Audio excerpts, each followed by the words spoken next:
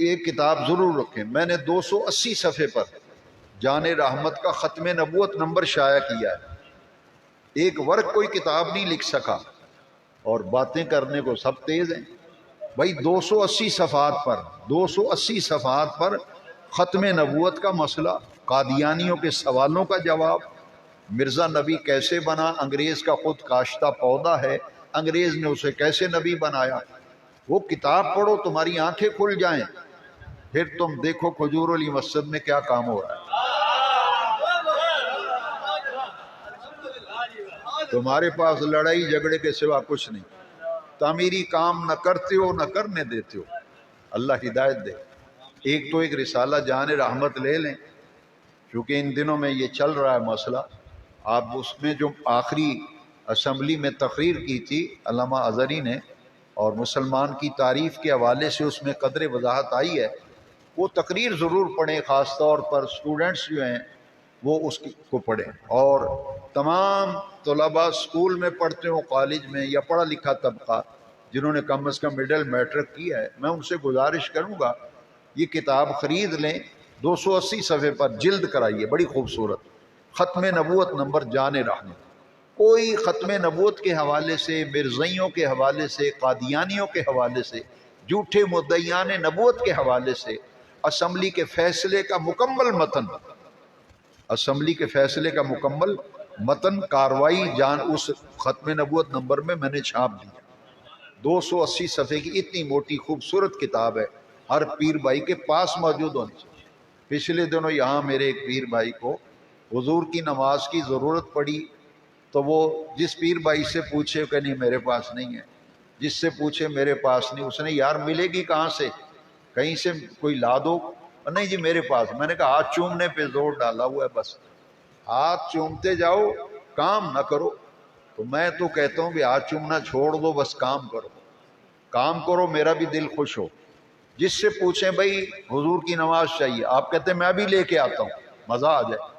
ختم نبوت پہ کوئی چوں چراں کرے، کہو میں بھی ختم نبوت نمبر لے کے آتا ہوں. بھئی یہ وہ چیزیں ہیں جو آپ کے کام آنے والی. ایک تو حضور کی نماز ہر پیر بھائی کے گھر ہونی چاہیے، اور دوسرا ختم نبوت نمبر اس کو اپنے گھروں میں لا کے رکھیں. ایک فیض حدیث رسالہ میں نے اس میں حدیثیں جمع کی ہیں جن کا تعلق روزمرہ زندگی سے. یہ کتابیں اپنے گھر میں رکھیں، اور جب بھی ضرورت پڑے نکال کے دیکھ لیا کریں. قربانی کے مسائل والا رسالہ ہے، رمضان شریف کی باتیں، یہ وہ ہیں جو پوری زندگی کام آنے. آپ لے جاتے ہیں پڑھ کے مسجد میں ہی پھینک جاتے ہیں، نہیں، اسے گھر میں سنبھال کے رکھیں. ہر سال رمضان شریف میں اس کتاب کی ضرورت پڑے گی، ہر سال بقر عید آئے گی تو اس رسالے کی ضرورت پڑے گی، قربانی کے مسائل. تو ان کو ضائع مت کرو، جلد کرواؤ، ان کو محفوظ کرو، ختم نبوت نمبر رکھو. اور حضور ضیاء الامت رحمۃ اللہ تعالی علیہ نے ایک بڑی خوبصورت مقالہ لکھا ہے ختم نبوت. وہ قرآن اور حدیث کی روشنی میں اور عقلی استدلال اور منطق کی روشنی میں مسئلہ ختم نبوت کو جس خوبصورتی سے انہوں نے واضح کیا ہے وہ انہی کا حصہ ہے. تو حضرت ضیاء الامت صرف عالم دین ہی نہیں تھے، صرف پیر بزرگ ہی نہیں تھے، بلکہ ایسی روحانی شخصیت تھے کہ جو آدمی ایک مرتبہ ان کے چہرے مبارک کی زیارت کر لیتا ہے اس کا دل گواہی دیتا ہے کہ یہ اللہ کے سچے ولی تھے. انٹرنیٹ پہ ہر قسم کا گند ولا دیکھتے ہو، ان اللہ والوں کی زیارت بھی کیا کرو. آپ یوٹیوب پہ جائیں، فیس بک پہ جائیں، پیر محمد کرم شاہ صاحب الازہری، ان کی تقریریں ہیں، ان کے بیانات ہیں، وہ سنیں، آپ کو پتہ چلے کہ ان ہستیوں نے ساری زندگی کیسے ملت کا کام کیا. تو الحمدللہ. اور پھر انہوں نے جو لقمہ دیا میرے ذہن سے نکل گیا، میں اس پر بھی بات.